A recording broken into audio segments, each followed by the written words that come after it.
Why does this happen to so many young artists, childhood stars?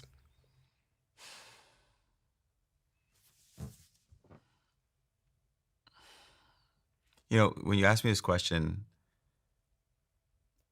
at this age, I feel a lot of guilt. I feel a lot of guilt because I worked with so many young artists. And like I told you, I hadn't taken the time to look at myself or do the therapy myself until I was older. So I didn't understand at 25 years old, at 27 years old, at 30 years old, that they each were coming from very unique backgrounds of their own stuff with their own families and their own childhoods and growing up this way and being seen by the whole world and being judged by the whole world at a very young age. And I think it's two things. I think one, human beings are not made to be worshiped. I think we're made to serve.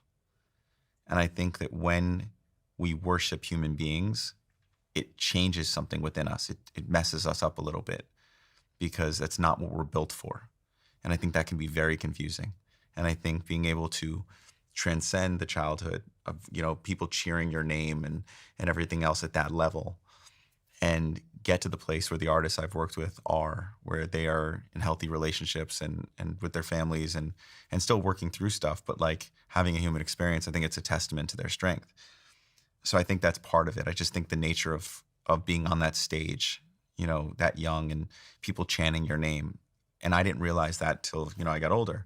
The other side of it is I never understood, even without me, I didn't have that childhood, yet I broke.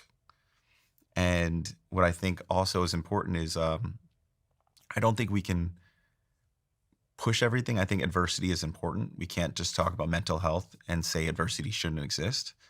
But I do think I understand the importance now of really putting in the time to make sure mental health is addressed and that we have an outlet to speak to someone outside of the crew. And there's a lot of things that I learned within myself that I wish I knew back then.